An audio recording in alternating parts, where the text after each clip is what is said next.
स्वागत है आप लोग का मेरे YouTube चैनल पे। आज हम लोग पढ़ने वाले हैं कक्षा 8वीं का विज्ञान विषय का पाठ नंबर 8 पढ़ने वाले हैं, जो पाठ का नाम है किशोरावस्था की ओर।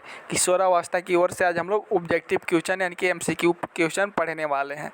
तो देखिए, पहला क्वेश्चन दिया हुआ है, स्त्रियों में होने वाले मासिक स्राव की सामान्य अवधि क्या है। तो जो इस स्त्रियों में मासिक जो चक्र होता है वो कितना दिन का होता है, तो 28 दिन में होता है। तो इसका ऑप्शन नंबर डी हो जाएगा, 28 दिन। इसके बाद आता है, निम्न में से कौन सा आहार किशोर के लिए सर्वोत्तम है। तो इसका ऑप्शन नंबर बी हो जाएगा, रोटी, सब्जी, दाल और चावल।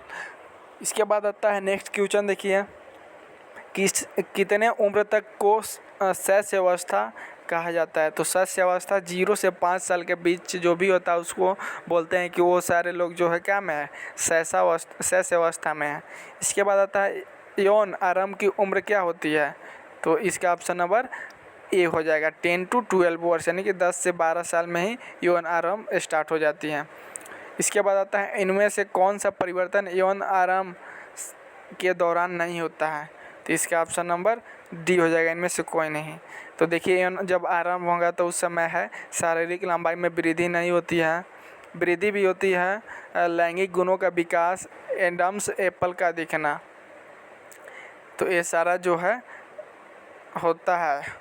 इसके बाद आता है, हमारे देश में लड़कियों का विवाह किस उम्र से पहले करना कानूनी अपराध है। तो इसका ऑप्शन नंबर ए। आप लोग को पता ही है, अगर लड़की का उम्र अगर 18 साल है तो वो कानूनी अपराध हो सकता है, केस हो सकता है। तो आप लोग भी अगर शादी करना चाहते हैं तो 18 साल से नीचे वाला लड़की के शादी नहीं कीजिएगा, 18 साल से प्लस वाले लड़की को शादी कीजिएगा।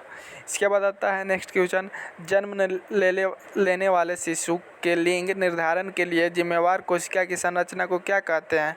तो इसका ऑप्शन नंबर गुणसूत्र हो जाएगा, यानी कि ऑप्शन नंबर डी हो जाएगा।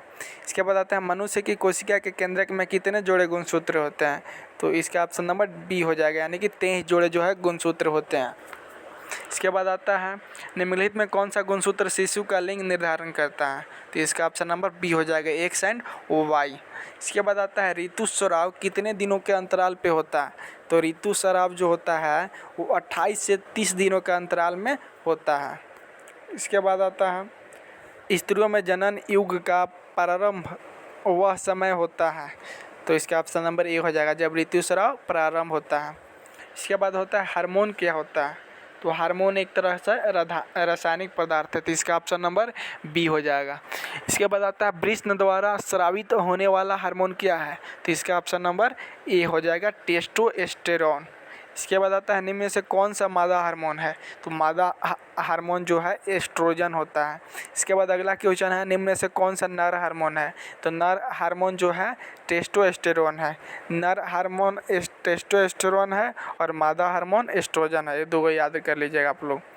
इसके बाद आता है, लड़कों के गलों में उभरा हुआ भाग क्या कहलाता है। तो उभरा हुआ भाग को हम लोग क्या बोलते हैं, एडम्स एप्पल बोलते हैं। इसके बाद आता है अगला क्वेश्चन, यौन आरंभ के साथ ही पुरुष हार्मोन स्रावित होता है, उसे क्या कहते हैं। तो उसे टेस्टोस्टेरोन बोलते हैं। इसके बाद आता है, किशोरावस्था की उम्र है। तो किशोरावस्था की उम्र जो है 11 से 19 साल है।